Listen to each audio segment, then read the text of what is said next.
আসসালামু আলাইকুম। কেমন আছেন সবাই? আলহামদুলিল্লাহ আমি ভালো আছি, আশা করি আপনারাও ভালো আছেন।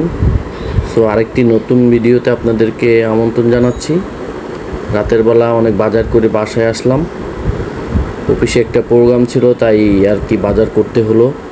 তো বাজার করে বাসায় আসার পর চিন্তা করলাম হয়তো ম্যাডাম অনেক রাগ করবে, এত বাজার দেখে এগুলো করতে হবে।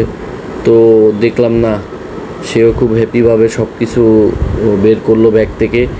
কোটাকাটি করার জন্য আসলে হাঁস কোটাটা অনেক ঝামেলার একটা কাজ। হাঁস কোটাটা আসলেই একটা ঝামেলার কাজ। আমিও তাকে হেল্প করলাম হাঁস কুটতে, হাঁসের পশমগুলো বাছতে। এই যে সে মাছগুলো কাটতেছিল, মাছগুলো খুবই ভালো হয়েছিল।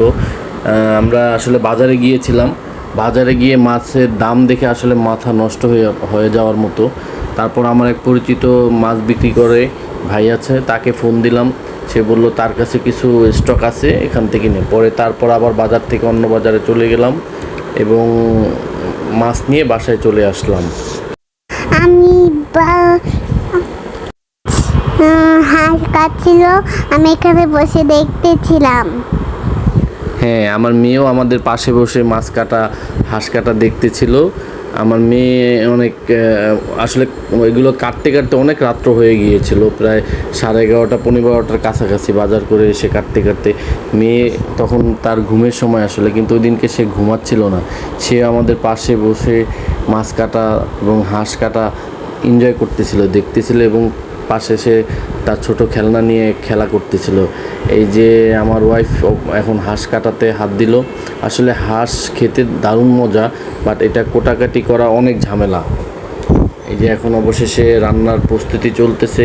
দেখতে পাচ্ছেন মাছগুলো কতটা তাজা ছিল এবং দেখেন সাইজগুলো খুব দারুণ সাইজ ছিল। এই মাছ রান্না করার জন্য আমাকে তাকে আবার একটা, দেখতে পাচ্ছেন মাছগুলো কি চমৎকারভাবে ভাজা হচ্ছে।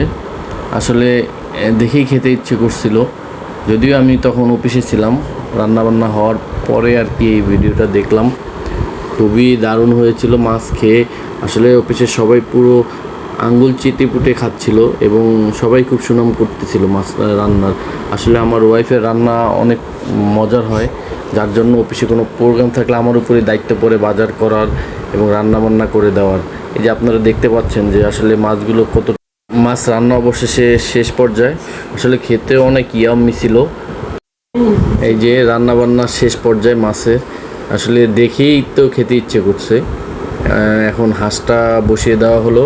হাঁসের গোস্ত আপনারা দেখতে পাচ্ছেন। আসলে পুরো ভিডিওটা দিলে অনেক লেন্দি হয়ে যাবে, তাই খুব শর্টকাটে যতটুকু না দিলেই না ততটুকুই দিলাম। দেখতে পাচ্ছেন যে হাঁসের মাংসটা অবশেষে রান্নার শেষ পর্যায়ে। হাঁসের মাংসটা তো আসলেই অনেক টেস্টি ছিল, একটু ঝাল ছিল বেশি, যার কারণে এটা খেতে অসাধারণ হয়েছে। তো সবাইকে অনেক অনেক ধন্যবাদ আমার এই ভিডিওটা দেখার জন্য। সবাই ভালো থাকবেন, সুস্থ থাকবেন এবং বেশি বেশি খাবেন আমার মতো, তাহলেই হবে। আল্লাহ হাফিজ।